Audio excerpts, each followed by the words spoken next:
나의 어제는 글이 되었다.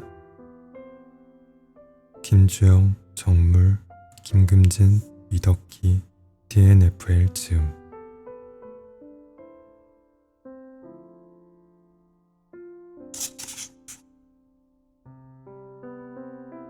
밤.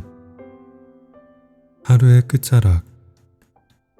일상적인 대화, 말 한마디에 묻어나오는 고단함은 그 어떤 색도 없고 감정도 없다. 없다는 사실이 기운 빠지게 할 때가 많다. 없다고밖에 표현이 되지 않는 무미건조한 태도가 나의 생기마저 뺏어가는 것 같다. 그러다가도 문득 힘을 잃은 목소리를 들으면, 그 목소리를 듣는 순간 달이라도 보게 되면, 잔잔한 바람이 내 얼굴을 스치기라도 하면, 전화 너머의 목소리를 안아줄 능력이 있다면 있는 힘껏 안아주고 싶다는 생각이 든다. 밤은 참 신기하다. 실타래처럼 얽히고 설켰던 내 마음을 풀어주는 친절함을 베푼다.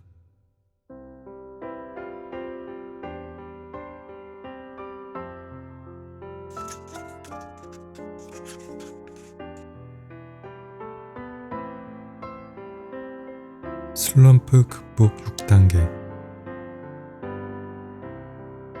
재개발 때문에 집과 상점을 밀어버린 구역의 한쪽 시멘트 벽에 커피라는 단어가 덩그러니 붙어있는 것을 보았다.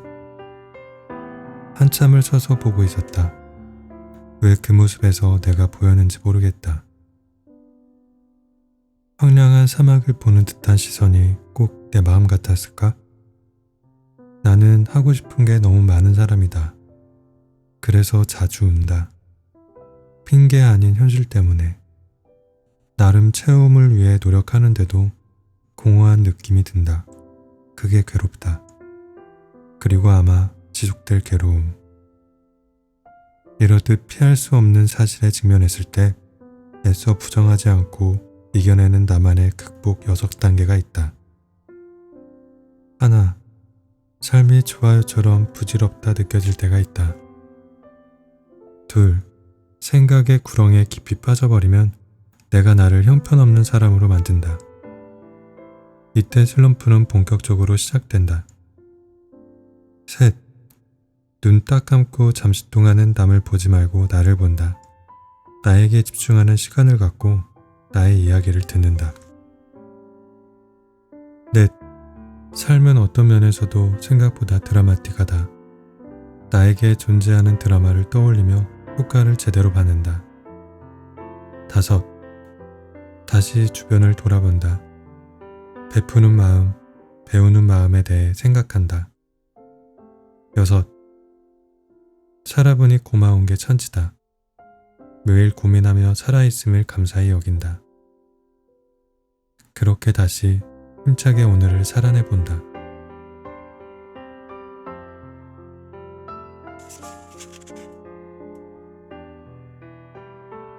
인간 실격. 나는 평소 독서를 즐기는 편이다. 많은 책을 읽지는 못해서도 조금씩이라도 꾸준히 읽으려고 하는 느린 독서가다. 독서를 생활화하고 꽤 오랜 시간이 지났기에 좋아하는 작가나 작품도 몇 있다. 그중 하나 예를 들어보자면 다자의 오사무의 인간 실격이 있다. 한 번은 친구가 책을 추천해달라고 하길래 고민 없이 인간 실격을 추천한 적이 있다. 추천한 지 얼마 되지도 않아 책을 다 읽은 친구는 내게 연락을 해왔다. 책을 다 읽었는데 소주에 새우깡 먹다가 소주를 쏟아서 알코올에 젖은 새우깡을 씹는 것 같았어. 인생 쉽지 않다. 육성으로 내 웃음이 터졌다. 동시에 인간 실격을 읽고 이런 표현을 해주는 친구가 있다니 하며 감동했다. 친구는 내게 고맙다고 했다. 몇 년간 힘들어서 감성이 메마른 사람이었는데 최근 내 영향으로 조금 달라졌다고 한다. 나는 도리어 그게 고마웠다. 누군가에게 긍정적인 영향을 끼칠 수 있는 사람일 수 있다는 것. 나를 발휘할 수 있다는 사실이 주눅든 요즘의 어깨를 쫙 펴게 했다. 인간 실격의 마지막 문장에서처럼 모든 것은 지나간다는 것. 오늘도 마음에 새긴다.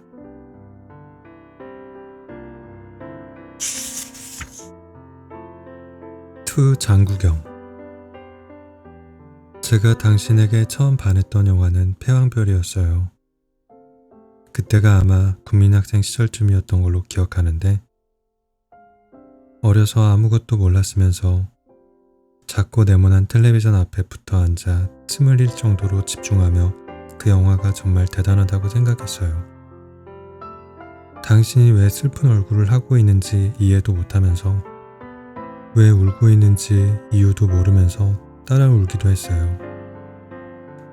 3월이 끝나고 넘긴 달력에 4월 1일이라는 날짜를 보면 봄이라는 계절이 무색하게도 손끝 끝까지 슬퍼져요. 마음이 피곤하여 세상을 더 이상 사랑할 수 없다는 말. 살다 보니 그 말을 이해할 것도 같거든요. 저는 이제라도 당신이 편안히 쉬고 있길 바래요. 사랑하는 것이 피곤하지 않을 곳에서 마음껏 사랑하며 지내기를 바래요. 매년 4월 1일 발 없는 새가 딱 한 번 땅에 내려앉은 때 그날이 오면 마음이 아리지만 그 정도는 감내할게요. 당신의 짧은 삶, 제 삶에서는 영원할 거예요.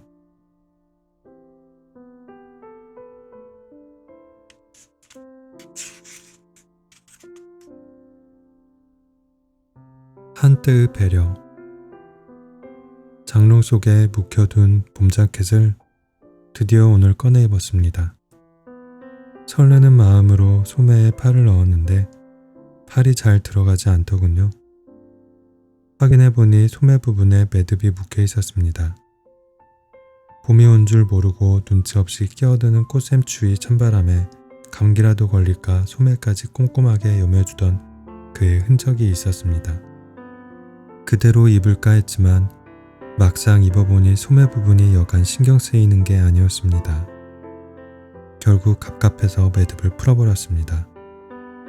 배려라는 말의 뜻을 국어사전에서 찾아보면 도와주거나 보살펴주려고 마음을 씀이라고 나와 있습니다. 그도 나도 서로 도와주려고 보살펴주려고 안달나던 때가 있었습니다.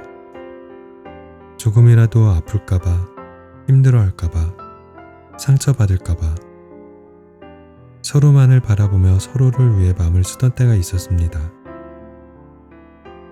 이 자켓의 매듭도 그런 배려에서 만들어진 것이겠죠?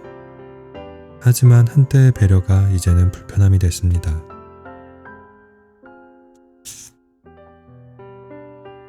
서로에게 마음을 쓴 시간이 긴 만큼 그를 잊어버리는데도 많은 시간이 걸릴 줄 알았습니다.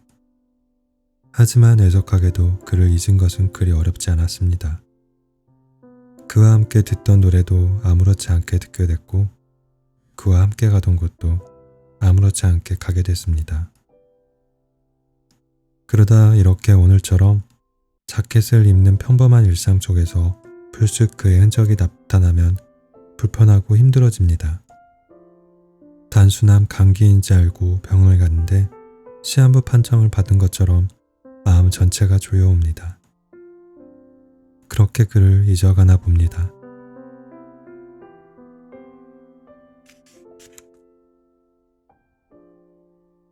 당신의 마지막. 당신이 세상을 떠날 때 나는 눈물을 흘리지 않겠습니다. 벌겋게 눈이 달아오르더라도 눈가에 눈물이 맺혀도 눈물을 목구멍으로 넘기느라 목이 메어도 꾹꾹 참으며 단 한 방울의 눈물도 보이지 않겠습니다. 매정하고 독한 년이라고 욕먹어도 좋습니다. 마지막 가는 길까지 나는 아무런 감정도 보이지 않겠습니다. 사람이 죽음의 문턱에 다다를 때 청력을 관장하는 뇌가 조금이라도 살아있을 수 있다고 하더군요. 당신이 만약 세상을 떠나기 직전 마지막으로 내 목소리를 들을 수 있다면 나는 울지 않을 것입니다. 그리고 당신의 귀에 조용히 속삭일 것입니다. 난 최선을 다해서 살아갈 것입니다. 라고요. 나는 최선을 다해서 살아갈 것입니다. 당신이 준 소중한 인생을 후회 없이 살아갈 것입니다. 꽃다운 젊은 시절을, 창창했던 앞날을, 탱탱한 피부와 날씬한 몸매를 포기하고 준 이 소중한 저의 인생을 당신 보란 듯이 열심히 살아갈 예정입니다. 당신이 앞서 저에게 보여준 것 같이, 아니 그보다 더 멋진 삶을 살아갈 것입니다. 그리고 마지막 순간 사랑한다고 말하는 나의 목소리를 당신의 뇌에 새길 것입니다. 더 이상 뛰지 않는 차가운 심장에서도 따뜻한 내 사랑이 기억되도록, 마지막 기억이 내 사랑으로 가득 차도록 그렇게 이 생에서 당신과의 대화를 마무리하고 싶습니다. 내가 당신을 보고 우는 날은 아마 먼 훗날 우리가 다시 만나는 날이겠죠. 다시 만나면 그때 내가 울지 않았던 것을 용서받을 수 있을까요? 당신의 품에 안겨 그때 참았던 눈물을 쏟아내고 싶습니다. 당신이 없는 동안 어떻게 지내는지 수다도 떨고 어리광도 부리고 싶습니다.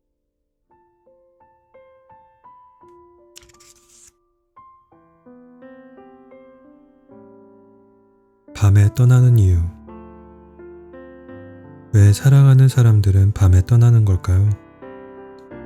저는 마지막 순간까지 사랑하는 사람의 얼굴을 보고 싶은데 말이죠. 지금까지 제가 사랑했던 사람들은 모두 밤에 저와 이별했습니다. 그중 저와 처음으로 이별한 사람의 이야기를 꺼내고자 합니다. 저의 첫 만남과 첫 이별의 주인공. 바로 저의 외할머니입니다. 저는 기억 못하지만 듣기로는 제가 만만치 않은 골칫거리였다고 합니다.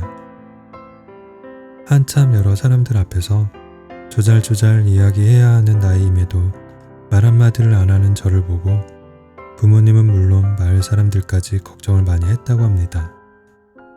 평생 말을 못하는 건 아니냐, 병원에 가봐야 하는 건 아니냐 하는 말까지 나왔다고 하네요. 그럼에도 외할머니는 걱정할 필요 없다며 내 손녀는 나중에 크게 될 거라고 하셨답니다.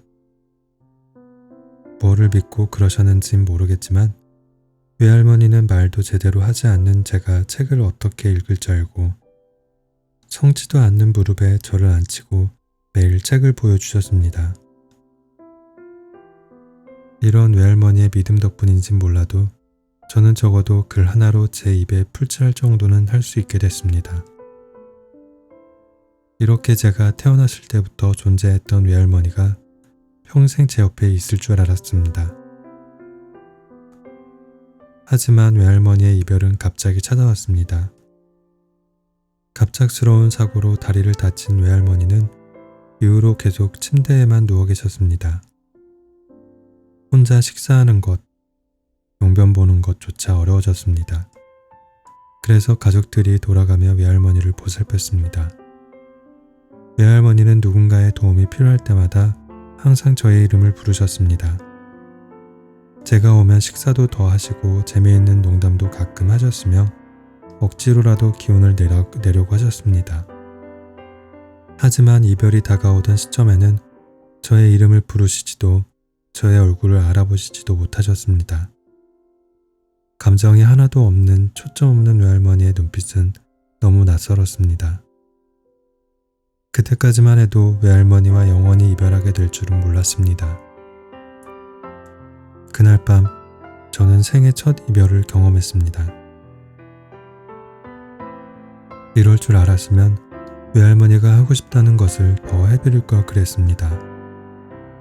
외할머니가 고기 반찬이 먹고 싶다고 하셨을 때 엄마 몰래 좀 더 드릴 걸 그랬습니다. 누워만 계신 뒤로 혹시 건강에 더 안 좋을까봐 고기 반찬을 드리지 않았습니다. 고기 반찬이 먹고 싶다고 하시면 안 된다며 화를 냈었습니다. 그때 화를 내지 말고 조금이라도 맛있는 것 드시게 해드릴 걸 그랬습니다.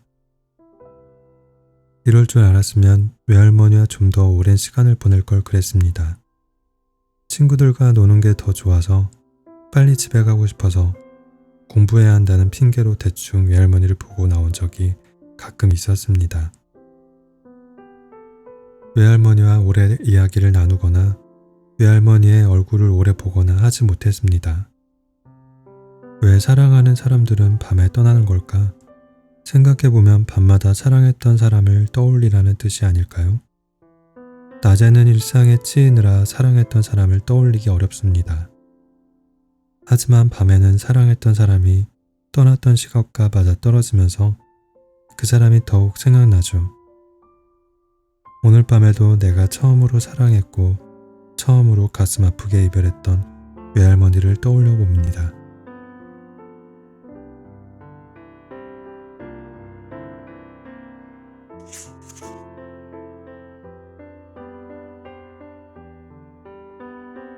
외로움에 대한 고찰.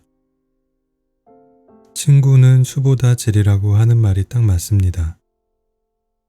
예전에는 무조건 친구가 많으면 좋은 것인 줄 알았죠. 흔히 인맥이라고 하는 것이 무조건 제 인생에 도움이 되는 줄 알았습니다.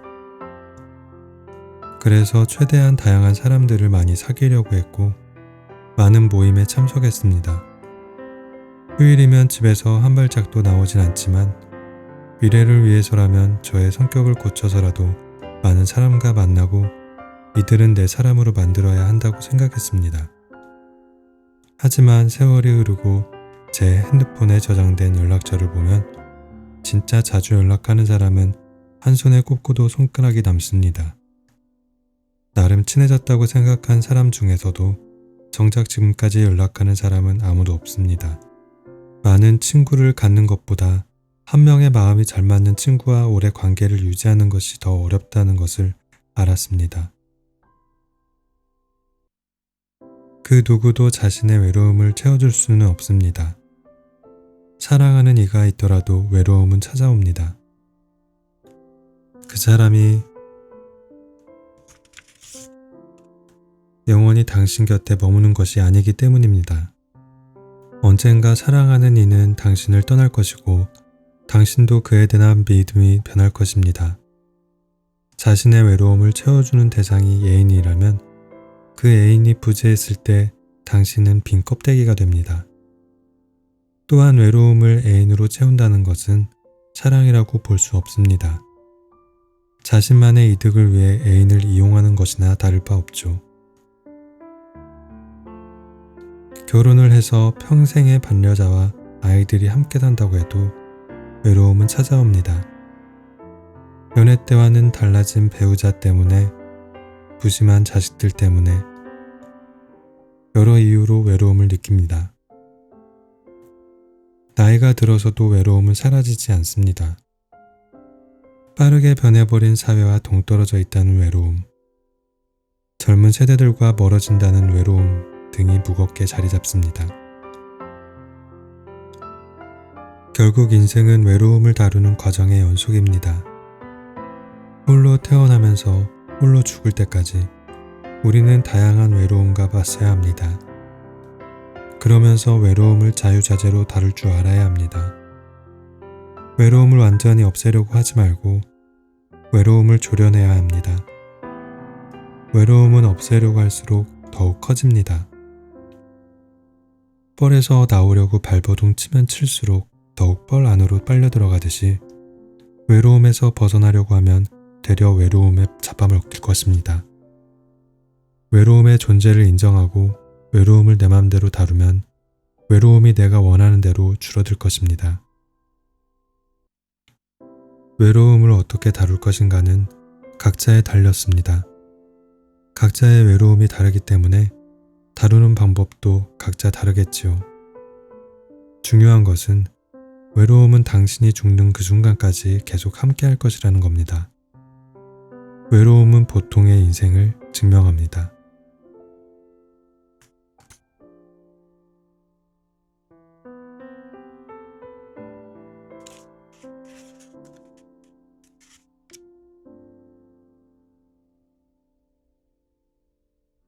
한순간만 피어도 괜찮아. 조금 오래전, 1년 전쯤 코로나가 창궐하기 전에는 여러 사교 모임에 나갔고 그렇게 모임에서 주기적으로 보는 사이들이 있었다. 그러나 눈에서 멀어지면 마음에서도 멀어지는지 지금은 연락조차 하지 않는다. 그래서 시절 인연이라는 말을 곱씹는 요즘이다. 친해지려고 서로 다가갔는데 지금은 멀어진 사이들. 아주 오래전에는 주기적으로 관계를 관리해왔다. 연락이 뜸해진 사이 같으면 먼저 연락도 해보고 상대가 보자고 할 때까지 기다리기보다 약속을 잡았다. 그렇게 관계는 관리해야 된다고 생각했다.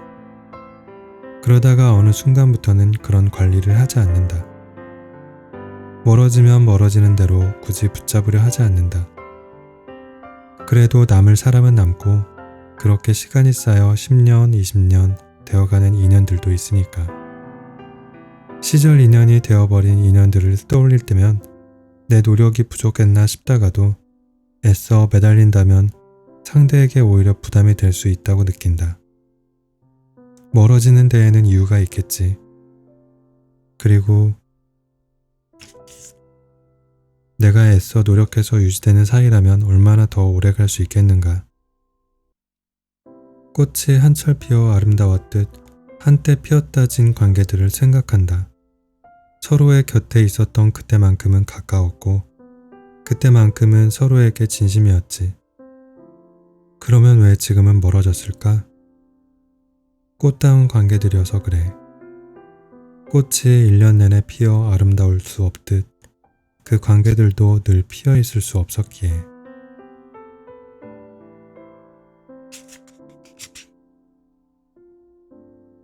가을날의 곰을 좋아하세요? 계절 중에는 가을을 좋아한다. 내 생일이 있는 달이어서 그렇다. 좋은 일을 굳이 만들지 않아도 축하받을 수 있으니까 좋아해도 되지 않냐고. 그런데 가을은 시작하는 계절이기보다 매듭지는 계절이니까 이제부터는 봄도 좋아하려고 한다. 그래야 나도 시작하지. 나도 누군가를 마음에 담고 피울 수 있지. 생각해보니까 내가 연애를 못하는 이유는 가을을 좋아해서 그런 게 아닐까? 마음을 피우기보다 접는 때이니까. 사실 변명이다. 가을은 수확의 계절이기도 하므로 봄에 씨앗을 뿌리지 않고 여름에 씨앗을 뿌려도 가을에 거둘 수도 있다. 심지어 가을에 심고 가을에 거두어도 된다. 제대로 시작만 한다면. 그렇지만 겨울에 심어서 겨울에 거두면 너무 추워서 안 된다. 시작해볼 마음도 못 먹으면서 거둘 마음부터 생각하는구나. 역시 가을만 좋아해서는 안 되겠네. 봄도 좋아해야겠다. 나도 나쁘끄러운 고백을 하고 싶다. 너를 좋아하나 봄, 사랑하나 봄. 언제쯤 내게도 봄이 올까? 봄이 지나도 같이 걸어가줄 사람을 만날 수는 있을까?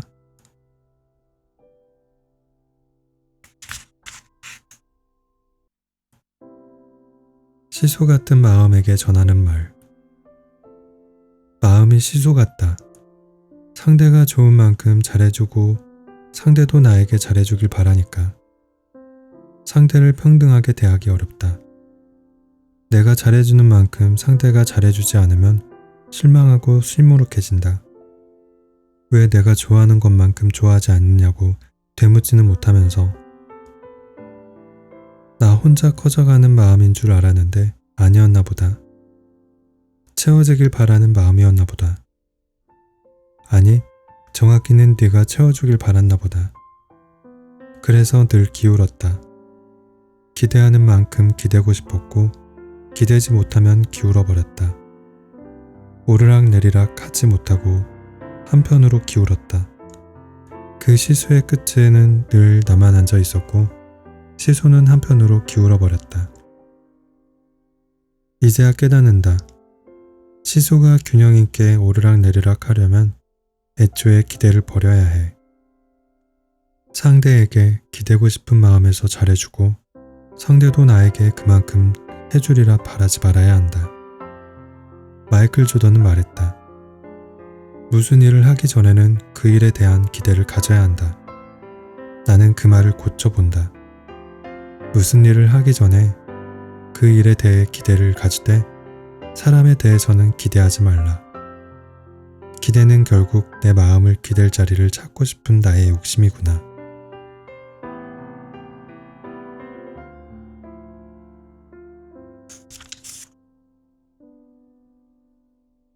진심이 부족해.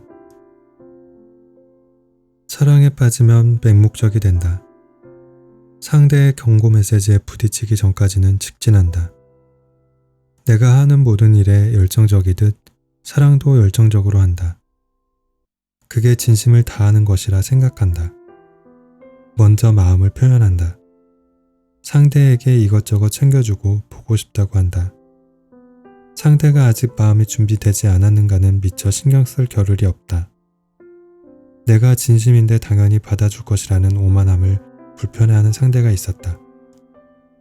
내 마음에 불길이 넘실대어 자신 또한 함께 타들어가는 것을 꺼리던 상대. 물불 안 가리고 덤비던 내게 찬물을 끼얹은 사람이 있었다. 타오르는 불길이 사그라들었다. 다시 이성의 눈이 켜졌다. 조심스러워졌다. 이제 다시 누군가를 감히 열정적으로 좋아할 수 있을까? 진심을 다하는 것이 열정을 쏟는 것과 동의어가 아님을 배웠다. 상대에게 거절을 듣더라도 최선을 다해놓으라고 누군가를 좋아하고 표현하는 그 순간만큼은 솔직하지 않아서느냐고 마음을 달래야 했다. 내 마음의 온도와 같은 사람을 만나면 그때는 다시 타오를 수 있을까? 고산지대에서는 물이 더 높은 온도에서 끓는다지. 고산지대 같은 사람을 만나면 마음이 더 높아져도 괜찮을까? 쓰리고도 허전하다. 타고 싶어도 탈 수 없는 마음을 가만가만 붙잡으며 진심을 곱씹는다.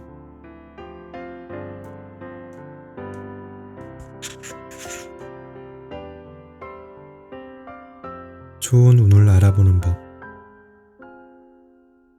하나, 사람에게는 다 그럴 만한 사연이 있다는 것. 그래서 함부로 조언하지 말아야 한다는 것. 둘, 누구나 자기 삶에 최선을 다하는 사람은 결국 자신이라는 것. 그러니 스스로에게 수시로 물어야 한다. 최선을 다하고 있냐고. 셋, 노력도 중요하지만 운도 중요하다는 것. 그래서 노력을 하되 운을 보는 눈도 키울 것. 그 운을 알아볼 수 있는 눈, 좋은 운의 선택은 내 마음이 한다는 것. 어떤 사주팔자를 오래 공부했다는 할아버지가 그랬다. 사람에게는 모두 다 좋은 운이 주어져요. 하지만 그 운을 잡을지 말지 하는 선택에서 마음의 눈을 뜨지 못한 사람은 좋은 운을 잡지 못해 힘들게 사는 거죠. 그러면서 우리가 진지하게 마음을 들여다볼 기회를 얻어야 하는 것은 이 세상 사람들이 모두 원하는 성공이라는 것을 하는 데 필요한 것이라고 했다. 선택의 순간에 순리대로 선택을 하려면 일단 제대로 볼 수 있는 눈이 있어야 하는데 내 마음이 어떤 일들 때문에 상처받고 다쳐서 편견을 가지면 판단이 흐려지는 거예요. 그래서 나는 마음을 살펴보는 사람이 되었다.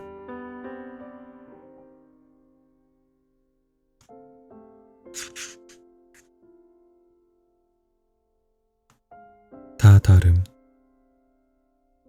예전에 인테리어를 할 때 페인트 가게에서 조색기를 본 적이 있다. 사장님은 흰색과 초록을 섞어 카페 인테리어에 쓸 민트색을 만든다고 했다. 그런데 이때 페인트 양을 충분히 만들어야 한다고 했다.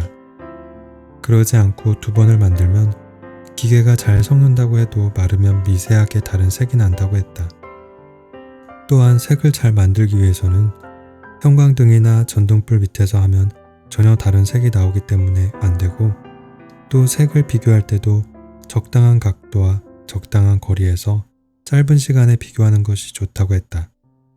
결국 조색을 할 때는 빛이 큰 부분을 차지한다. 사람도 색깔도 정말 다양하다. 어쩌면 사람이 색깔에 비유되는 건 당연하다. 쌍둥이조차도 다르다. 보는 사람의 시각에 따라서 어떻게 보느냐 하는 태도부터 달라진다. 우리는 누구나 존중받을 삶을 원한다. 다 다르기 때문에 나에게는 당연히 받아들여지는 일상이 다른 사람에게는 그렇지 않을 수 있다. 그런 다양한 생각을 열어두는 것, 나의 의견을 자유롭게 말할 수 있는 것, 차별받지 않을 수 있는 권리, 그것은 빛과 같다. 어떤 빛이 있는 곳에 서 있느냐 하는 것이 보는 각도를 결정한다. 우리의 다름은 소중하다. 다 다름.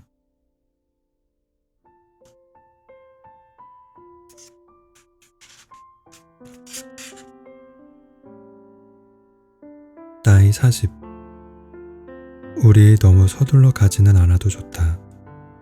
빨리 쉬고 싶어서 서두르는 것을 알지만 어찌 여태껏 우리가 그럴 수만 있었는가. 곳곳에 황당한 일들이 종종 있지 않았느냐 말이다. 생각해보면 가장 당황스러웠던 건 응애하고 세상을 나왔을 때 아닌가? 그토록 아무런 준비 없이 훅 나와버려서 얼마나 곤혹스러웠는지 모른다. 그래도 우리 그럭저럭 잘 해내서 이제 벌써 부록이 아닌가? 이제 서두르면 우리가 헤어지는 일밖에 없을는지 모른다. 우리의 인생 안에 있을 많은 것들을 좀 더 찬찬히 보면서 가봐도 좋다.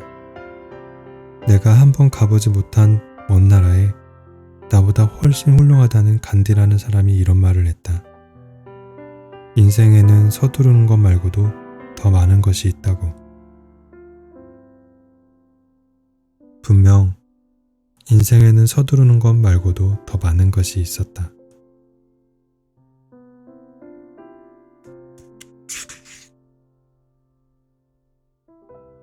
객관적인 기준. 분명한 발음으로 또박또박 특히 타인의 의견에 반대 의견을 내면서 목소리를 높여 말한다. 객관적으로 볼 때 라는 말을 쓴다. 이 말을 들을 때면 항상 나는 불편함을 느낀다. 세상에나 마상에나. 대체 이 세상에 자신 있게 그 하나가 객관적이라고 딱 부러지게 말하는 사람들을 보면 정말 용기 있는 것처럼 느껴진다. 객관적으로 볼 때 라는 말은 이미 주관적이다. 그 객관적이라는 것은 본인이 생각하기에 옳다고 생각하는 기준이다. 내가 이렇게 말하면 법이 그렇다고 말을 하는데 그 법 역시 영화의 제목처럼 그때는 맞고 지금은 틀릴 수는 있는 것이다. 누구나 자신이 생각하는 기준에 약간의 도덕성을 살짝 한 스푼 넣어 계속 객관적이라고 하니 답답할 노릇이다. 그저 주장만 하면 되는데 또 상대가 나의 객관적 기준에 못 미친다고 막 화를 낸다. 사람은 다 다르다. 뭐 동의하는 사람도 있겠지만 아닌 사람도 있다.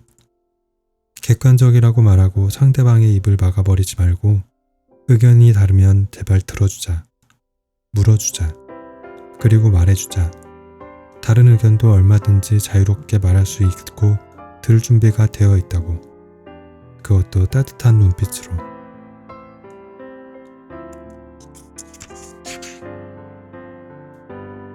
짭조름한 사람. 그때가 몇 살이었더라? 스타벅스가 한국으로 들어온 지 얼마 안 되었던 것 같다. 사실 나는 중학교 때부터 커피를 마시기 시작했는데 그때부터 나는 블랙으로 커피를 고집했다. 단순히 겉멋이 들어서라기보다는 우유 맛을 싫어했기 때문이다. 뭔가 섞이면 본연의 맛을 잃는다. 그러고 보니 커피만이 아니라 음식도 그랬다. 나물이나 야채도, 심지어는 고기도 나는 소금이나 후추 정도로만 간이 된 것이 좋고 재운 고기보다는 생고기가 더 좋다. 본연의 맛을 느끼는 것이 그것의 진정한 본질을 느끼는 기분이 든다. 그리고 무엇보다 맛도 있다. 사람도 그렇다. 특히 뭔가 치장하고 덮어서 그 사람의 날 것을 볼 수 없는 완벽한 사람보다 좀 허술하더라도 있는 그대로 내 옆에서 약간의 소금만 친 짭조름한 맛처럼 함께 해주기를 소망한다.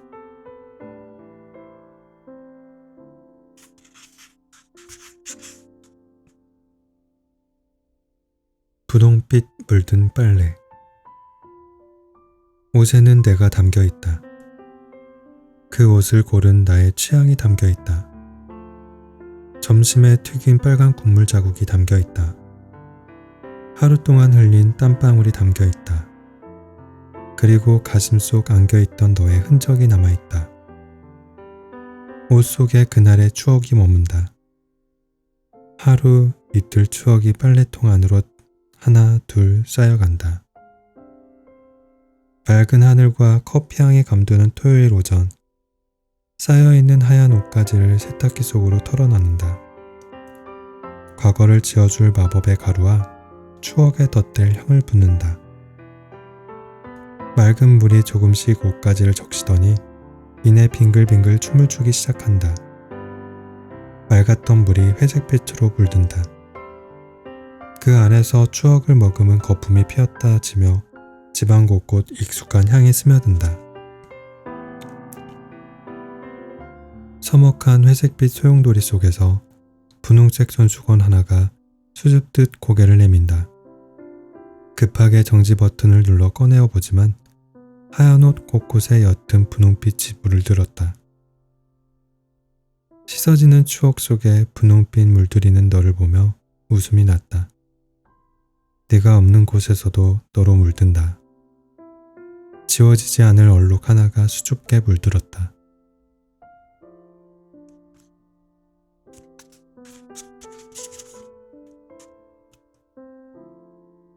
목도리. 겨울이 오면 까슬거리고 답답한 목도리를 착용한다. 패션으로 착용하는 점도 있지만 아마 가장 큰 이유는 매서운 추위를 견디게 해줄 체감온도 5도씨 상승을 위해서일 것이다. 나는 이런 목도리가 인간관계와도 닮아있다고 생각한다. 타인과 관계를 맺는 것은 가끔은 문제를 일으켜 까슬거리고 불편하지만 나와 잘 맞는 누군가와 함께였을 때 더 나은 내 모습을 볼 수 있어서 애써 타인과 좋은 관계를 유지하려고 노력한다. 또한 누구에게나 찾아오는 시릴 정도로 아픈 마음속 겨울을 지나 봄이 오기까지 견딜 수 있게 해주는 것은 곁에서 위로해주고 함께 버텨주는 타인이다. 무던히 추운 겨울 한없이 떨어지는 우리의 체온을 유지해주는 건 불편하지만 5도씨의 따뜻함을 지닌 타인의 온도이다.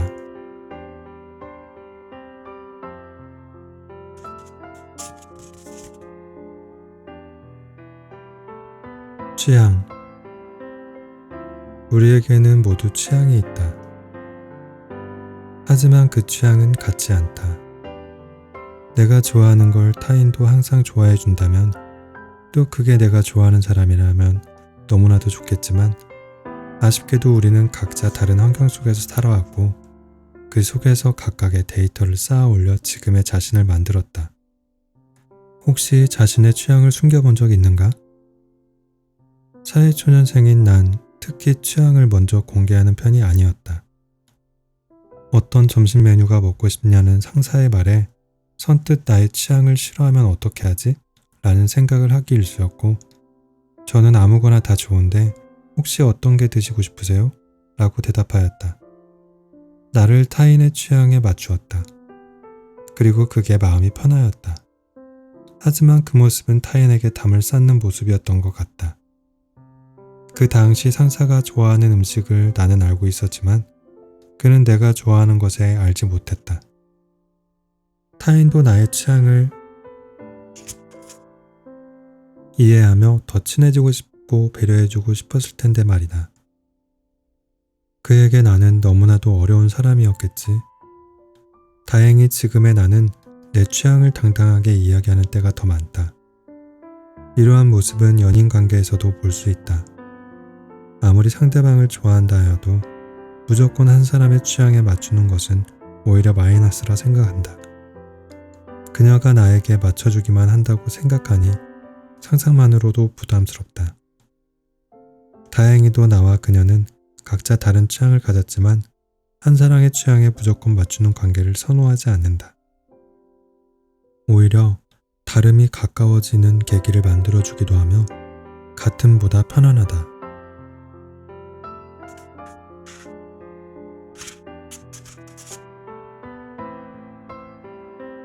그날 저녁 감정에 취한 밤.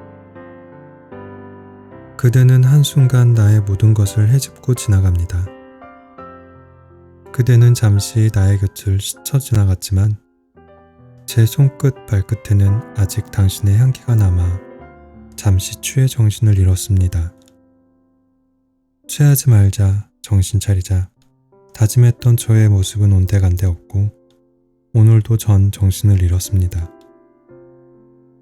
어떤 날에는 그대는 저를 들었다 놨다 할 수 있을 정도로 힘이 세지만 어떤 날엔 스쳐 지나가는 바람에 생채기가 날 정도로 연약합니다. 그런 당신이 오늘은 단단한 바위라면 좋겠습니다. 그런 당신이 오늘은 상하지 않는 꿀이라면 좋겠습니다. 그런 당신이 오늘은 드넓은 바다라면 좋겠습니다. 오늘의 저는 그대에게 취하지 않을 수 없는 밤을 지새웁니다.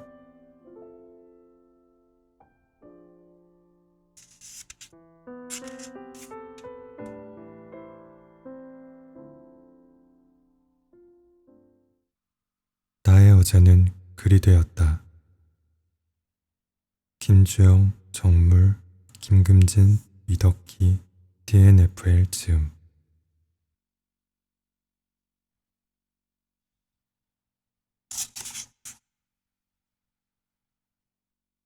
밤. 하루의 끝자락.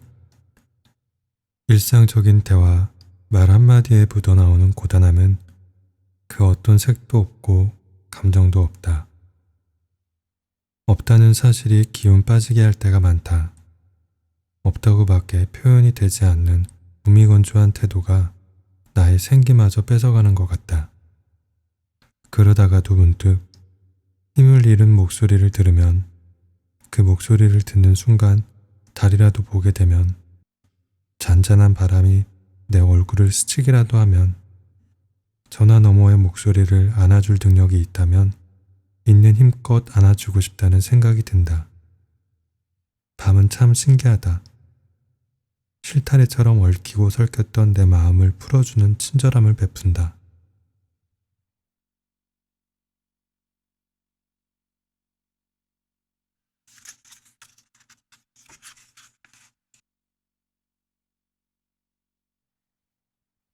슬럼프 극복 6단계. 재개발 때문에 집과 상점을 밀어버린 구역의 한쪽 시멘트 벽에 커피라는 단어가 덩그러니 붙어있는 것을 보았다. 한참을 서서 보고 있었다. 왜 그 모습에서 내가 보였는지 모르겠다. 황량한 사막을 보는 듯한 시선이 꼭 내 마음 같았을까? 나는 하고 싶은 게 너무 많은 사람이다. 그래서 자주 운다. 핑계 아닌 현실 때문에. 나름 체험을 위해 노력하는데도 공허한 느낌이 든다. 그게 괴롭다. 그리고 아마 지속될 괴로움. 이러듯 피할 수 없는 사실에 직면했을 때 애써 부정하지 않고 이겨내는 나만의 극복 6단계가 있다. 하나, 삶이 좋아요처럼 부질없다 느껴질 때가 있다. 둘, 생각의 구렁에 깊이 빠져버리면 내가 나를 형편없는 사람으로 만든다. 이때 슬럼프는 본격적으로 시작된다. 셋, 눈 딱 감고 잠시 동안은 남을 보지 말고 나를 본다. 나에게 집중하는 시간을 갖고 나의 이야기를 듣는다. 넷, 삶은 어떤 면에서도 생각보다 드라마틱하다. 나에게 존재하는 드라마를 떠올리며 효과를 제대로 받는다. 다섯, 다시 주변을 돌아본다. 베푸는 마음, 배우는 마음에 대해 생각한다. 여섯, 살아보니 고마운 게 천지다. 매일 고민하며 살아있음을 감사히 여긴다. 그렇게 다시 힘차게 오늘을 살아내본다.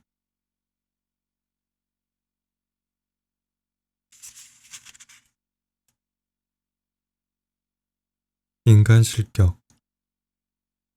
나는 평소 독서를 즐기는 편이다. 많은 책을 읽지는 못해서도 조금씩이라도 꾸준히 읽으려고 하는 느린 독서가다.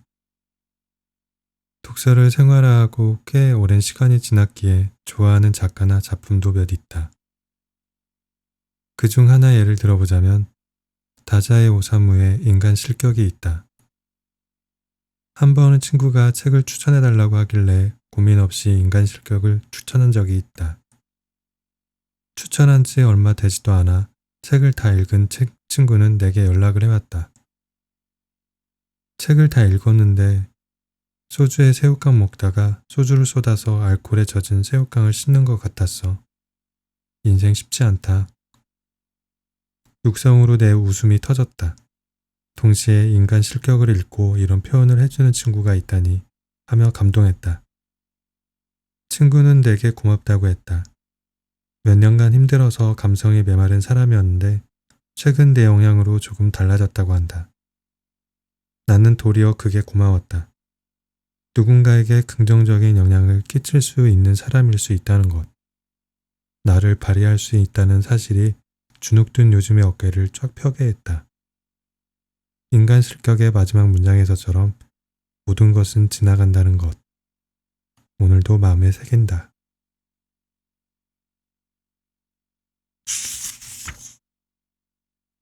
투 장구경. 제가 당신에게 처음 반했던 영화는 패왕별이었어요. 그때가 아마 국민학생 시절쯤이었던 걸로 기억하는데 어려서 아무것도 몰랐으면서 작고 네모난 텔레비전 앞에 붙어 앉아 침 흘릴 정도로 집중하며 그 영화가 정말 대단하다고 생각했어요.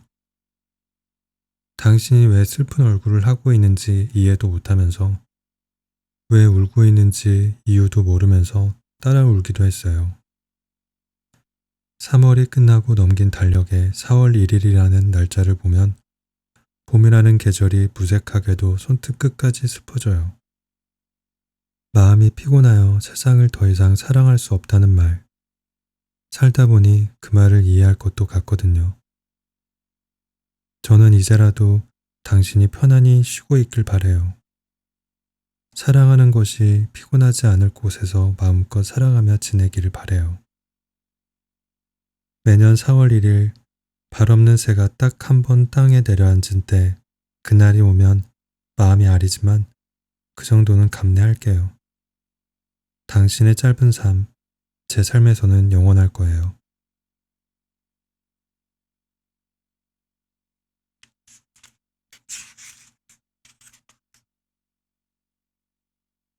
한때의 배려. 장롱 속에 묵혀둔 봄 자켓을 드디어 오늘 꺼내 입었습니다. 설레는 마음으로 소매에 팔을 넣었는데 팔이 잘 들어가지 않더군요.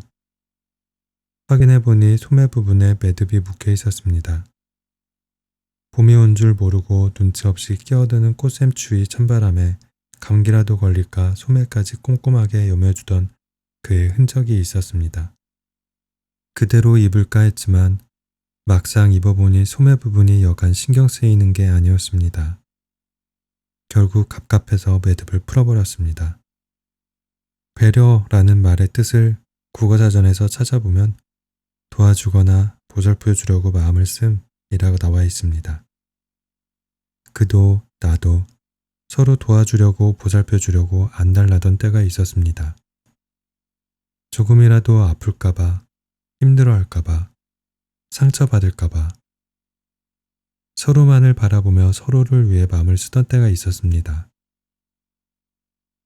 이 자켓의 매듭도 그런 배려에서 만들어진 것이겠죠? 하지만 한때의 배려가 이제는 불편함이 됐습니다.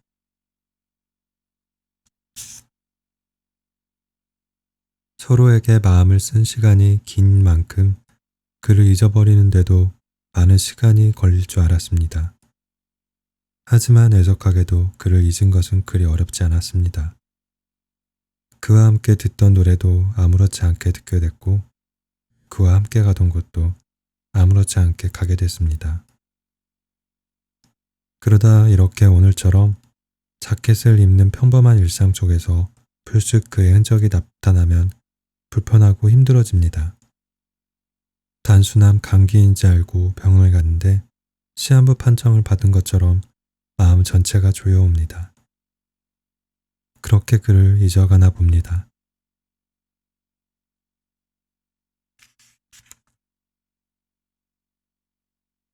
당신의 마지막. 당신이 세상을 떠날 때 나는 눈물을 흘리지 않겠습니다. 벌겋게 눈이 달아오르더라도, 눈가에 눈물이 맺혀도, 눈물을 목구멍으로 넘기느라 목이 메어도 꾹꾹 참으며 단 한 방울의 눈물도 보이지 않겠습니다. 매정하고 독한 년이라고 욕먹어도 좋습니다. 마지막 가는 길까지 나는 아무런 감정도 보이지 않겠습니다. 사람이 죽음의 문턱에 다다를 때 청력을 관장하는 뇌가 조금이라도 살아있을 수 있다고 하더군요. 당신이 만약 세상을 떠나기 직전 마지막으로 내 목소리를 들을 수 있다면 나는 울지 않을 것입니다. 그리고 당신의 귀에 조용히 속삭일 것입니다. 난 최선을 다해서 살아갈 것입니다. 라고요. 나는 최선을 다해서 살아갈 것입니다. 당신이 준 소중한 인생을 후회 없이 살아갈 것입니다. 꽃다운 젊은 시절을, 창창했던 앞날을, 탱탱한 피부와 날씬한 몸매를 포기하고 준 이 소중한 저의 인생을 당신 보란 듯이 열심히 살아갈 예정입니다. 당신이 앞서 저에게 보여준 것 같이, 아니 그보다 더 멋진 삶을 살아갈 것입니다. 그리고 마지막 순간 사랑한다고 말하는 나의 목소리를 당신의 뇌에 새길 것입니다. 더 이상 뛰지 않는 차가운 심장에서도 따뜻한 내 사랑이 기억되도록, 마지막 기억이 내 사랑으로 가득 차도록 그렇게 이 생에서 당신과의 대화를 마무리하고 싶습니다. 내가 당신을 보고 우는 날은 아마 먼 훗날 우리가 다시 만나는 날이겠지요. 다시 만나면 그때 내가 울지 않았던 것을 용서받을 수 있을까요? 당신의 품에 안겨 그때 참았던 눈물을 쏟아내고 싶습니다. 당신이 없는 동안 어떻게 지내는지 수다도 떨고 어리광도 부리고 싶습니다.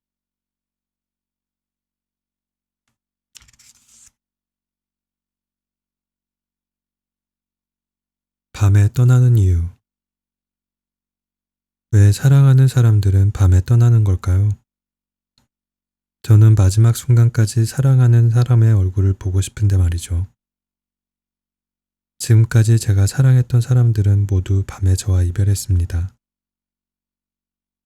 그중 저와 처음으로 이별한 사람의 이야기를 꺼내고자 합니다. 저의 첫 만남과 첫 이별의 주인공. 바로 저의 외할머니입니다. 저는 기억 못하지만 듣기로는 제가 만만치 않은 골칫거리였다고 합니다.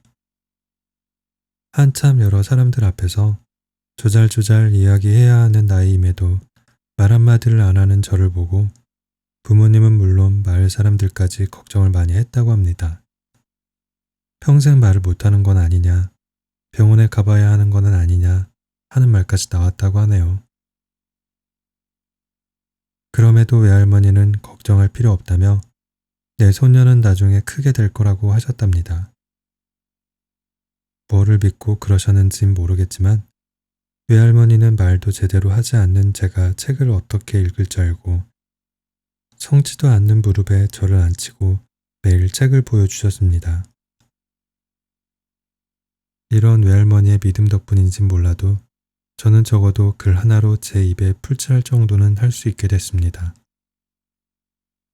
이렇게 제가 태어났을 때부터 존재했던 외할머니가 평생 제 옆에 있을 줄 알았습니다.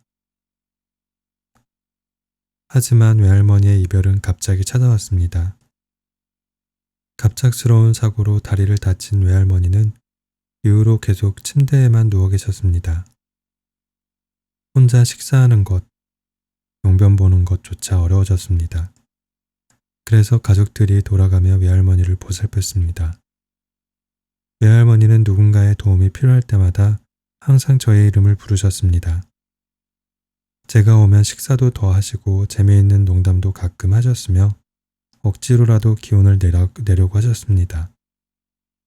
하지만 이별이 다가오던 시점에는 저의 이름을 부르시지도 저의 얼굴을 알아보시지도 못하셨습니다. 감정이 하나도 없는 초점 없는 외할머니의 눈빛은 너무 낯설었습니다. 그때까지만 해도 외할머니와 영원히 이별하게 될 줄은 몰랐습니다. 그날 밤 저는 생애 첫 이별을 경험했습니다. 이럴 줄 알았으면 외할머니가 하고 싶다는 것을 더 해드릴 걸 그랬습니다. 외할머니가 고기 반찬이 먹고 싶다고 하셨을 때 엄마 몰래 좀 더 드릴 걸 그랬습니다. 누워만 계신 뒤로 혹시 건강에 더 안 좋을까봐 고기 반찬을 드리지 않았습니다.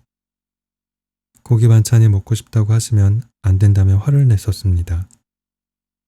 그때 화를 내지 말고 조금이라도 맛있는 것 드시게 해드릴 걸 그랬습니다.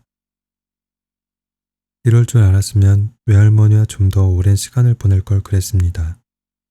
친구들과 노는 게 더 좋아서 빨리 집에 가고 싶어서 공부해야 한다는 핑계로 대충 외할머니를 보고 나온 적이 가끔 있었습니다. 외할머니와 오래 이야기를 나누거나 외할머니의 얼굴을 오래 보거나 하지 못했습니다. 왜 사랑하는 사람들은 밤에 떠나는 걸까? 생각해보면 밤마다 사랑했던 사람을 떠올리라는 뜻이 아닐까요? 낮에는 일상에 치이느라 사랑했던 사람을 떠올리기 어렵습니다. 하지만 밤에는 사랑했던 사람이 떠났던 시각과 맞아 떨어지면서 그 사람이 더욱 생각나죠. 오늘 밤에도 내가 처음으로 사랑했고 처음으로 가슴 아프게 이별했던 외할머니를 떠올려 봅니다.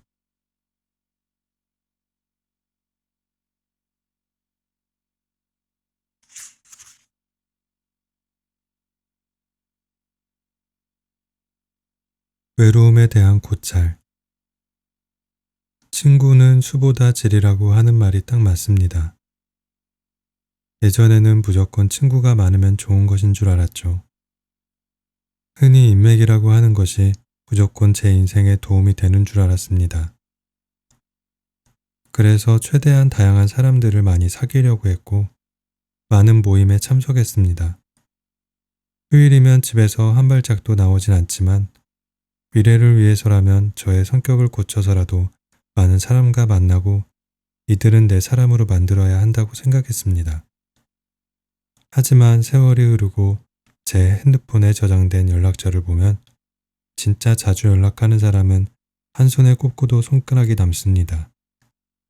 나름 친해졌다고 생각한 사람 중에서도 정작 지금까지 연락하는 사람은 아무도 없습니다. 많은 친구를 갖는 것보다 한 명의 마음이 잘 맞는 친구와 오래 관계를 유지하는 것이 더 어렵다는 것을 알았습니다. 그 누구도 자신의 외로움을 채워줄 수는 없습니다. 사랑하는 이가 있더라도 외로움은 찾아옵니다. 그 사람이 영원히 당신 곁에 머무는 것이 아니기 때문입니다. 언젠가 사랑하는 이는 당신을 떠날 것이고 당신도 그에 대한 믿음이 변할 것입니다. 자신의 외로움을 채워주는 대상이 애인이라면 그 애인이 부재했을 때 당신은 빈 껍데기가 됩니다. 또한 외로움을 애인으로 채운다는 것은 사랑이라고 볼 수 없습니다. 자신만의 이득을 위해 애인을 이용하는 것이나 다를 바 없죠. 결혼을 해서 평생의 반려자와 아이들이 함께 산다고 해도 외로움은 찾아옵니다. 연애 때와는 달라진 배우자 때문에, 부심한 자식들 때문에 여러 이유로 외로움을 느낍니다. 나이가 들어서도 외로움은 사라지지 않습니다. 빠르게 변해버린 사회와 동떨어져 있다는 외로움, 젊은 세대들과 멀어진다는 외로움 등이 무겁게 자리 잡습니다. 결국 인생은 외로움을 다루는 과정의 연속입니다. 홀로 태어나면서 홀로 죽을 때까지 우리는 다양한 외로움과 맞서야 합니다. 그러면서 외로움을 자유자재로 다룰 줄 알아야 합니다. 외로움을 완전히 없애려고 하지 말고 외로움을 조련해야 합니다. 외로움은 없애려고 할수록 더욱 커집니다. 뻘에서 나오려고 발버둥 치면 칠수록 더욱 뻘 안으로 빨려 들어가듯이 외로움에서 벗어나려고 하면 되려 외로움에 잡아먹힐 것입니다. 외로움의 존재를 인정하고 외로움을 내 맘대로 다루면 외로움이 내가 원하는 대로 줄어들 것입니다. 외로움을 어떻게 다룰 것인가는 각자에 달렸습니다. 각자의 외로움이 다르기 때문에 다루는 방법도 각자 다르겠지요. 중요한 것은 외로움은 당신이 죽는 그 순간까지 계속 함께 할 것이라는 겁니다. 외로움은 보통의 인생을 증명합니다.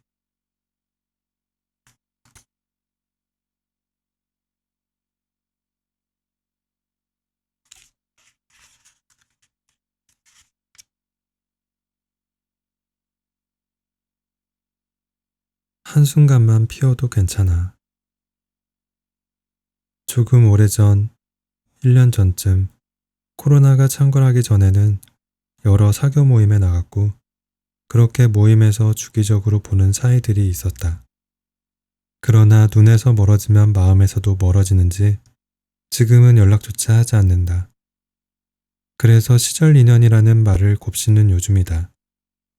친해지려고 서로 다가갔는데 지금은 멀어진 사이들. 아주 오래전에는 주기적으로 관계를 관리해왔다. 연락이 뜸해진 사이 같으면 먼저 연락도 해보고 상대가 보자고 할 때까지 기다리기보다 약속을 잡았다. 그렇게 관계는 관리해야 된다고 생각했다. 그러다가 어느 순간부터는 그런 관리를 하지 않는다. 멀어지면 멀어지는 대로 굳이 붙잡으려 하지 않는다. 그래도 남을 사람은 남고 그렇게 시간이 쌓여 10년, 20년 되어가는 인연들도 있으니까. 시절 인연이 되어버린 인연들을 떠올릴 때면 내 노력이 부족했나 싶다가도 애써 매달린다면 상대에게 오히려 부담이 될 수 있다고 느낀다. 멀어지는 데에는 이유가 있겠지. 그리고 내가 애써 노력해서 유지되는 사이라면 얼마나 더 오래 갈 수 있겠는가. 꽃이 한철 피어 아름다웠듯 한때 피었다 진 관계들을 생각한다.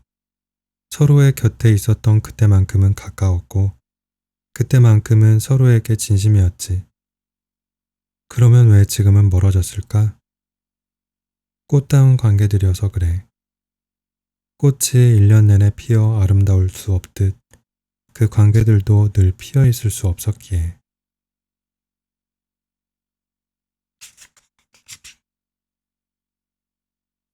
가을날의 곰을 좋아하세요? 계절 중에는 가을을 좋아한다. 내 생일이 있는 달이어서 그렇다. 좋은 일을 굳이 만들지 않아도 축하받을 수 있으니까 좋아해도 되지 않냐고. 그런데 가을은 시작하는 계절이기보다 매듭지는 계절이니까 이제부터는 봄도 좋아하려고 한다. 그래야 나도 시작하지. 나도 누군가를 마음에 담고 피울 수 있지. 생각해보니까 내가 연애를 못하는 이유는 가을을 좋아해서 그런 게 아닐까? 마음을 피우기보다 접는 때이니까. 사실 변명이다. 가을은 수확의 계절이기도 하므로 봄에 씨앗을 뿌리지 않고 여름에 씨앗을 뿌려도 가을에 거둘 수 있다. 심지어 가을에 심고 가을에 거두어도 된다. 제대로 시작만 한다면. 그렇지만 겨울에 심어서 겨울에 거두면 너무 추워서 안 된다. 시작해볼 마음도 못 먹으면서 거둘 마음부터 생각하는구나. 역시 가을만 좋아해서는 안 되겠네. 봄도 좋아해야겠다. 나도 나쁘끄러운 고백을 하고 싶다. 너를 좋아하나 봄, 사랑하나 봄. 언제쯤 내게도 봄이 올까? 봄이 지나도 같이 걸어가 줄 사람을 만날 수는 있을까?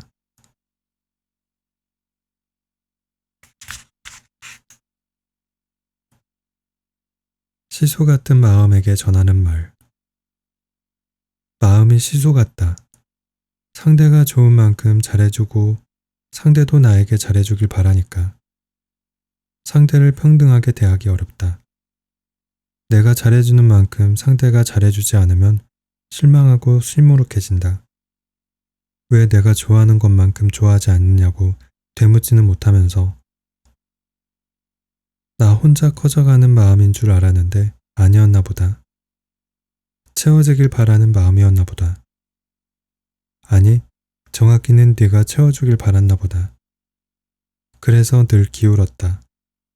기대하는 만큼 기대고 싶었고 기대지 못하면 기울어 버렸다. 오르락내리락 하지 못하고 한편으로 기울었다. 그 시소의 끝에는 늘 나만 앉아 있었고 시소는 한편으로 기울어 버렸다. 이제야 깨닫는다. 시소가 균형 있게 오르락내리락 하려면 애초에 기대를 버려야 해. 상대에게 기대고 싶은 마음에서 잘해주고 상대도 나에게 그만큼 해주리라 바라지 말아야 한다. 마이클 조던은 말했다. 무슨 일을 하기 전에는 그 일에 대한 기대를 가져야 한다. 나는 그 말을 고쳐본다. 무슨 일을 하기 전에 그 일에 대해 기대를 가지되 사람에 대해서는 기대하지 말라.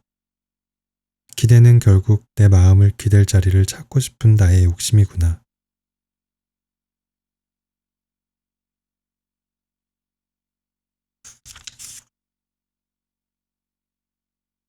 진심이 부족해. 사랑에 빠지면 맹목적이 된다. 상대의 경고 메시지에 부딪히기 전까지는 직진한다.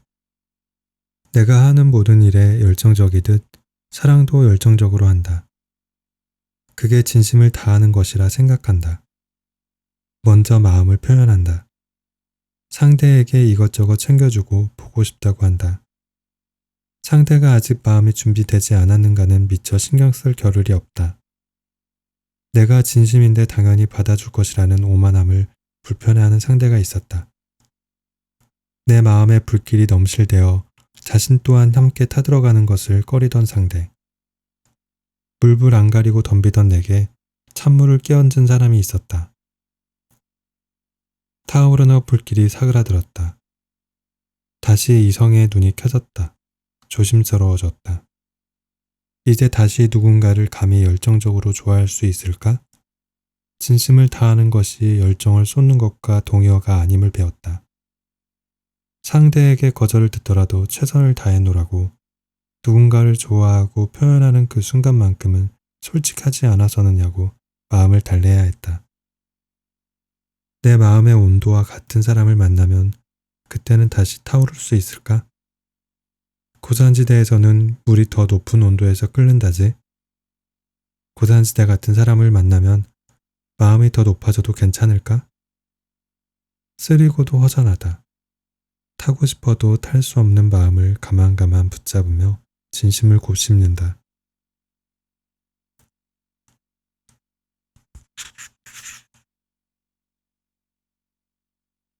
좋은 운을 알아보는 법.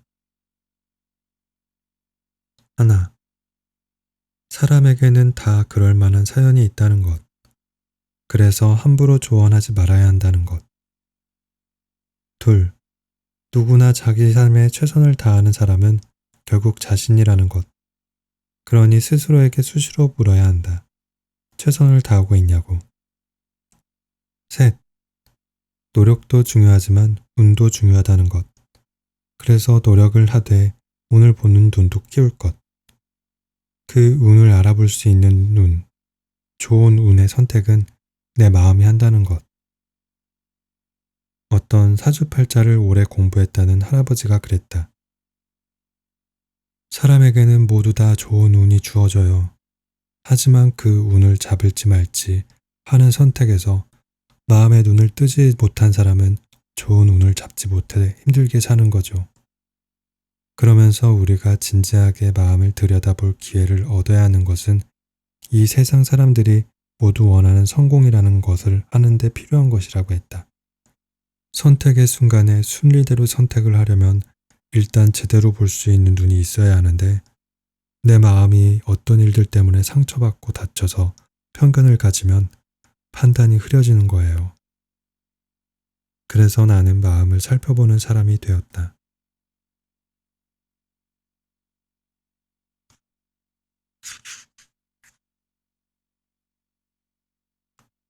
다 다름. 예전에 인테리어를 할 때 페인트 가게에서 조색기를 본 적이 있다. 사장님은 흰색과 초록을 섞어 카페 인테리어에 쓸 민트색을 만든다고 했다. 그런데 이때 페인트 양을 충분히 만들어야 한다고 했다.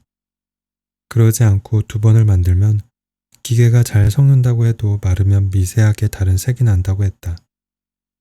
또한 색을 잘 만들기 위해서는 형광등이나 전등불 밑에서 하면 전혀 다른 색이 나오기 때문에 안 되고, 또 색을 비교할 때도 적당한 각도와 적당한 거리에서 짧은 시간에 비교하는 것이 좋다고 했다.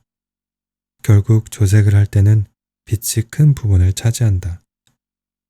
사람도 색깔도 정말 다양하다. 어쩌면 사람이 색깔에 비유되는 건 당연하다. 쌍둥이조차도 다르다.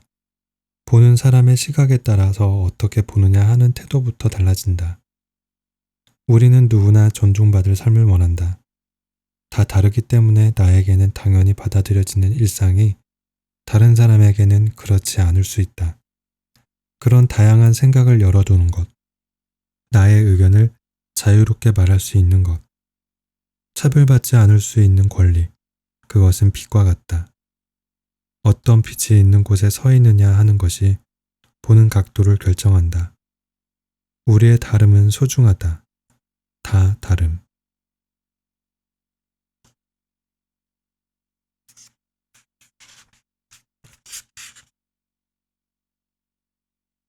나이 40. 우리 너무 서둘러 가지는 않아도 좋다. 빨리 쉬고 싶어서 서두르는 것을 알지만 어찌 여태껏 우리가 그럴 수만 있었는가. 곳곳에 황당한 일들이 종종 있지 않았느냐 말이다. 생각해보면 가장 당황스러웠던 건 응애하고 세상을 나왔을 때 아닌가? 그토록 아무런 준비 없이 훅 나와버려서 얼마나 곤혹스러웠는지 모른다. 그래도 우리 그럭저럭 잘 해내서 이제 벌써 부록이 아닌가? 이제 서두르면 우리가 헤어지는 일밖에 없을는지 모른다. 우리의 인생 안에 있을 많은 것들을 좀 더 찬찬히 보면서 가봐도 좋다. 내가 한번 가보지 못한 먼 나라에 나보다 훨씬 훌륭하다는 간디라는 사람이 이런 말을 했다. 인생에는 서두르는 것 말고도 더 많은 것이 있다고. 분명 인생에는 서두르는 것 말고도 더 많은 것이 있었다.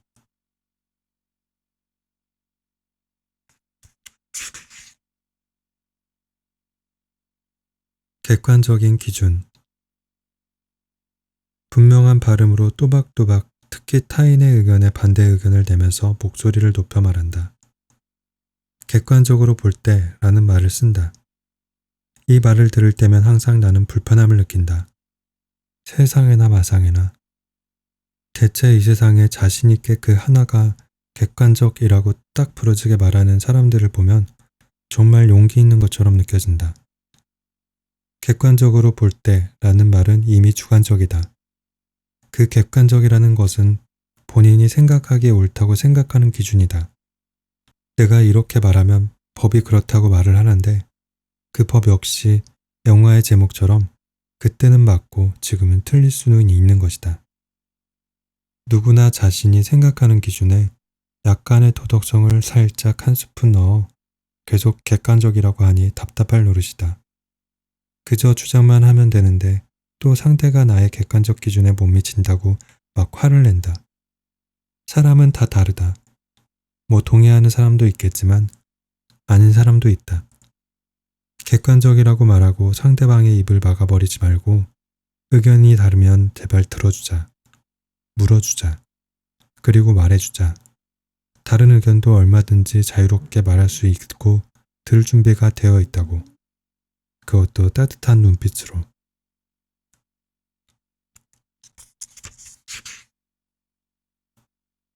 짭조름한 사람. 그때가 몇 살이었더라? 스타벅스가 한국으로 들어온 지 얼마 안 되었던 것 같다. 사실 나는 중학교 때부터 커피를 마시기 시작했는데 그때부터 나는 블랙으로 커피를 고집했다. 단순히 겉멋이 들어서라기보다는 우유 맛을 싫어했기 때문이다. 뭔가 섞이면 본연의 맛을 잃는다. 그러고 보니 커피만이 아니라 음식도 그랬다. 나물이나 야채도, 심지어는 고기도 나는 소금이나 후추 정도로만 간이 된 것이 좋고 재운 고기보다는 생고기가 더 좋다. 본연의 맛을 느끼는 것이 그것의 진정한 본질을 느끼는 기분이 든다. 그리고 무엇보다 맛도 있다. 사람도 그렇다. 특히 뭔가 치장하고 덮어서 그 사람의 날 것을 볼 수 없는 완벽한 사람보다 좀 허술하더라도 있는 그대로 내 옆에서 약간의 소금만 친 짭조름한 맛처럼 함께 해주기를 소망한다.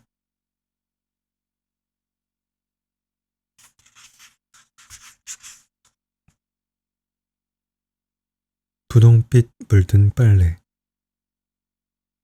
옷에는 내가 담겨 있다. 그 옷을 고른 나의 취향이 담겨 있다. 점심에 튀긴 빨간 국물 자국이 담겨 있다. 하루 동안 흘린 땀방울이 담겨 있다. 그리고 가슴 속 안겨 있던 너의 흔적이 남아 있다. 옷 속에 그날의 추억이 머문다. 하루, 이틀 추억이 빨래통 안으로 하나, 둘 쌓여간다. 맑은 하늘과 커피향이 감도는 토요일 오전, 쌓여있는 하얀 옷가지를 세탁기 속으로 털어넣는다. 과거를 지워줄 마법의 가루와 추억에 덧댈 향을 붓는다. 맑은 물이 조금씩 옷가지를 적시더니 이내 빙글빙글 춤을 추기 시작한다. 맑았던 물이 회색빛으로 물든다. 그 안에서 추억을 머금은 거품이 피었다 지며 집안 곳곳 익숙한 향이 스며든다. 서먹한 회색빛 소용돌이 속에서 분홍색 손수건 하나가 수줍듯 고개를 내민다. 급하게 정지 버튼을 눌러 꺼내어 보지만 하얀 옷 곳곳에 옅은 분홍빛이 물들었다. 씻어지는 추억 속에 분홍빛 물들이는 너를 보며 웃음이 났다. 네가 없는 곳에서도 너로 물든다. 지워지지 않을 얼룩 하나가 수줍게 물들었다.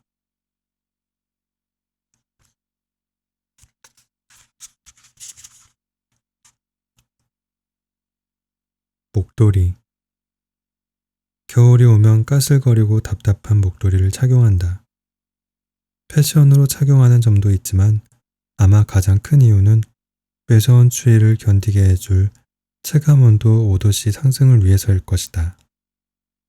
나는 이런 목도리가 인간관계와도 닮아있다고 생각한다.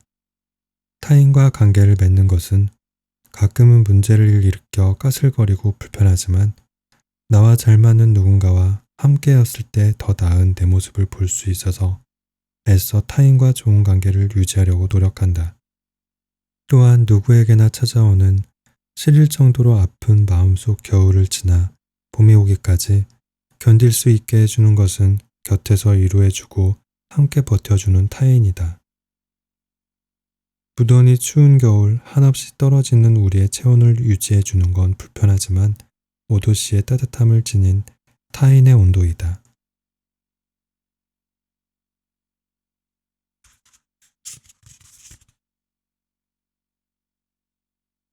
취향.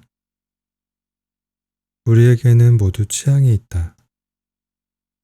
하지만 그 취향은 같지 않다.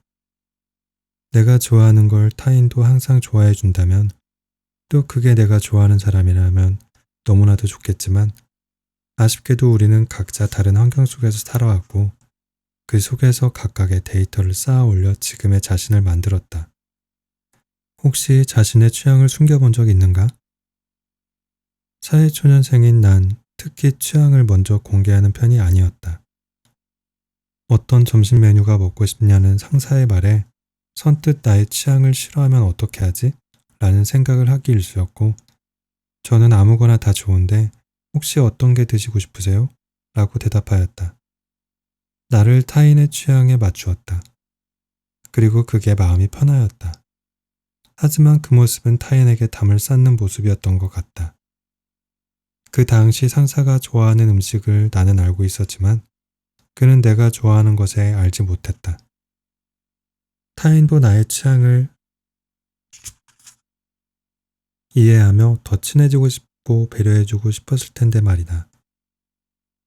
그에게 나는 너무나도 어려운 사람이었겠지. 다행히 지금의 나는 내 취향을 당당하게 이야기하는 때가 더 많다. 이러한 모습은 연인 관계에서도 볼 수 있다. 아무리 상대방을 좋아한다 하여도 무조건 한 사람의 취향에 맞추는 것은 오히려 마이너스라 생각한다. 그녀가 나에게 맞춰주기만 한다고 생각하니 상상만으로도 부담스럽다. 다행히도 나와 그녀는 각자 다른 취향을 가졌지만 한 사람의 취향에 무조건 맞추는 관계를 선호하지 않는다. 오히려 다름이 가까워지는 계기를 만들어주기도 하며 같음보다 편안하다.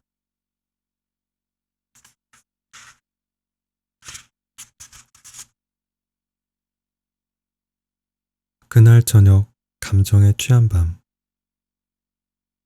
그대는 한순간 나의 모든 것을 헤집고 지나갑니다. 그대는 잠시 나의 곁을 스쳐 지나갔지만 제 손끝 발끝에는 아직 당신의 향기가 남아 잠시 취해 정신을 잃었습니다. 취하지 말자, 정신 차리자 다짐했던 저의 모습은 온데간데 없고 오늘도 전 정신을 잃었습니다. 어떤 날에는 그대는 저를 들었다 놨다 할 수 있을 정도로 힘이 세지만 어떤 날엔 스쳐 지나가는 바람에 생채기가 날 정도로 연약합니다. 그런 당신이 오늘은 단단한 바위라면 좋겠습니다. 그런 당신이 오늘은 상하지 않는 꿀이라면 좋겠습니다. 그런 당신이 오늘은 드넓은 바다라면 좋겠습니다. 오늘의 저는 그대에게 취하지 않을 수 없는 밤을 지새웁니다.